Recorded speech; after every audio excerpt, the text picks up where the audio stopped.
A couple things. First of all, Mr. Vice President, you can't have it both ways. You invoke President Obama more than anybody in this campaign. You can't do it when it's convenient and then dodge it when it's not. Right now, we're in a situation where when someone is convicted of a drug crime, they end up going to jail and to prison. They should be. Since the 1970s, every major crime bill, major and minor, has had his name on it. The bills that the future president here, that since 2007, I, for example, tried to get the crack powder cocaine disparity totally eliminated. In 2007, you became mayor. And you had a police department you went out and you hired Rudy Giuliani's guy. You engaged in stop and frisk. You had 75% of those stops reviewed as illegal. And if you want to compare records, and frankly, I'm shocked that you do, I am happy to do that. There was nothing done for the entire 8 years he was mayor.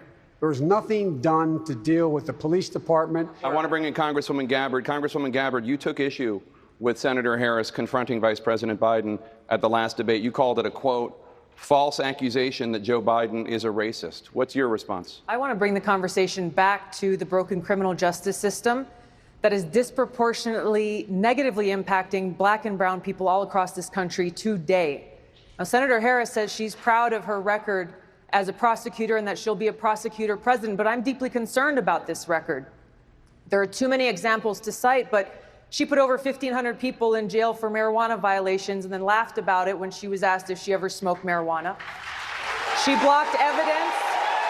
She blocked evidence that would have freed an innocent man from death row until the courts forced her to do so. She kept people in prison beyond their sentences to use them as cheap labor for the state of California. And she fought to keep cash bail system in place that impacts poor people in the worst kind of way. Thank you, Congresswoman. Senator Harris, your response.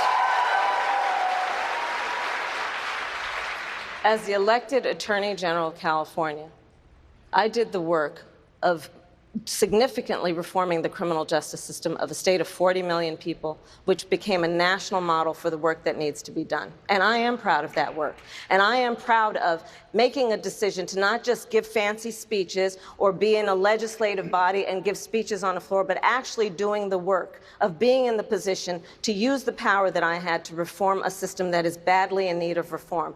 That is why we created initiatives that were about reentering former offenders and getting them counseling. It is why, and because I know that criminal justice system is so broken, that I am an advocate for what we need to do to not only decriminalize, but legalize marijuana in the United States. I want to bring Congresswoman Gabbard back in. Your response, The bottom line is, Senator Harris, when you are in a position to make a difference and an impact in these people's lives, you did not. And worse yet, in the case of those who were on death row, innocent people, you actually blocked evidence from being revealed that would have freed them until you were forced to do so. There is no excuse for that. And the people who suffered under your reign as prosecutor, you owe them an apology. Senator Harris. My entire career, I have been personally opposed to the death penalty, and that has never changed. And I dare anybody who is in a position to make that decision, to face the people I have faced, to say, I will not seek the death penalty. That is my background. That is my work. I am proud of it. I spent 7 years running a nonprofit that helped create thousands of jobs, including hundreds right here in Detroit, as well as Baltimore, Cleveland, New Orleans. And I saw that the racial disparities are much, much worse than I'd ever imagined. I think as a white woman of privilege who is a U.S. Senator running for President of the United States, it is also my responsibility to lift up those voices that aren't being listened to. Governor Inslee, many of your fellow Democratic candidates say climate change is the biggest existential threat facing the country. You, though, are calling it the #1 priority in your campaign. What do you know that the others don't? Well, I know the firsthand terrific impact of climate change on Americans across the country already. We have to act now. Look, these deadlines are set by science. Mr. Vice President, your argument is not with me, it's with science. And unfortunately, your plan is just too late. Oh, first of all, this is personal. You can imagine I grew up in Hawaii, which is the most remote island chain in the world. So for us, growing up there, protecting our environment was not a political issue. It's a way of life. It's part of our culture. It's part of who we are. This is why, as a member of Congress, long before there was ever a Green New Deal, I introduced the most ambitious climate change legislation ever in Congress, called the Off Fossil Fuels Act. That actually laid out an actionable plan to take us from where we are today to transition off of fossil fuels and invest in green renewable energy, invest in workforce training, invest in the kinds of infrastructure that we need to deal with the problems and the challenges that climate is posing to us today. Senator Mayor de Blasio, your administration has come under fire after hundreds of children living in New York City public housing tested positive for elevated levels of lead. As you know, we're not far from Flint, Michigan, where residents are still dealing with the consequences of having lead in their drinking water. But here's what we've done about it. We've declared the eradication of all lead, literally ending the notion of lead poisoning once and for all as the goal of our administration, and we're doing something about it. I was Secretary of Housing and Urban Development when Flint had its water crisis. I went to Flint. We did what we could to help folks get water filters, and then we didn't stop there. We improved the standard of how we deal with elevated blood lead levels in children. Well, I'm building a coalition of disaffected Trump voters, independents, libertarians, and conservatives, as well as Democrats and progressives. I believe I'm the candidate best suited to beat Donald Trump. And as for how to win in Michigan and Ohio and Pennsylvania, the problem is that so many people feel like the economy has left them behind. What we have to do is we have to say, look, there's record high GDP and stock market prices. You know what else are at record highs?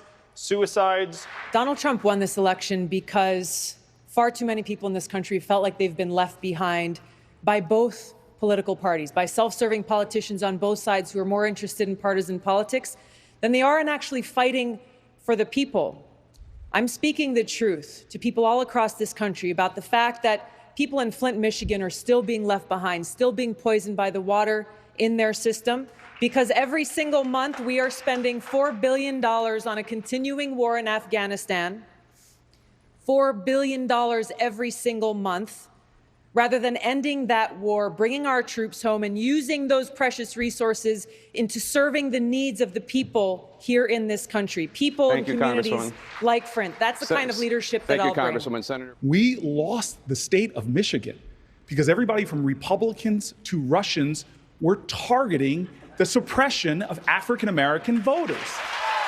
How would you ensure that the United States is able to remain competitive against China on the world stage?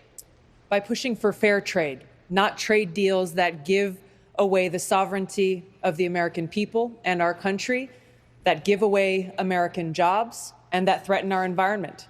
These are the three main issues with that massive trade deal, the Trans-Pacific Partnership. I think the central one was the fact that it gave away our sovereignty to a panel of international corporations whose rulings would supersede any domestic law that we would pass, either a federal law or a state or a local law. This is extremely dangerous and goes against the very values that we have as a country. What to speak of the fact that it would have a negative impact on domestic jobs and that it lacked clear protections for our environment. These are the things that we have to keep at the forefront as we look to enact fair trade deals with other countries to make sure that we continue to be a thriving part of our global economy. So to be clear, Congresswoman, would you keep President Trump's tariffs on China in place? I would not, because the approach that President Trump has taken has been extremely volatile without any clear strategic plan, and it has a ravaging and devastating effect on our domestic manufacturers, on our farmers who are already struggling and now failing to see the light of day because of the plan that Trump has taken. Would you or would you not rejoin the TPP, yes or no? I would not rejoin the TPP as it was initially put forward. I would insist that we renegotiate pieces of that with the Pacific nations that we had in South America and North America. Since 1963, when we passed the Equal Pay Act, we have been talking about the fact women are not paid equally for equal work. Fast forward to the year of our Lord, 2019, and women are paid 80 cents on the dollar, black women 61 cents, Native American women 58 cents, Latinas 53 cents. And I want to address Vice President Biden directly. When the Senate was debating middle-class affordability for child care, he wrote an op-ed. He voted against it, the only vote. But what he wrote in an op-ed was that he believed that women working outside the home would, quote, create the deterioration of family. That was a long time ago, and here's what it was about. It would have given people making today $100,000 a year a tax break for child care. I did not want that. I wanted the child care to go to people making less than $100,000. There are about 14,000 U.S. service members in Afghanistan right now. If elected, will they still be in Afghanistan by the end of your first year in office? Well, first of all, I want to say very clearly that I will not do foreign policy by tweet, as Donald Trump seems to do all the time. A guy that literally tweets out that we're pulling our troops out before his generals even know about it is creating a dangerous situation for our troops in places like Afghanistan. Congresswoman Gabbard, you're the only veteran on the stage. Please respond. This is real in a way that's very difficult to convey in words.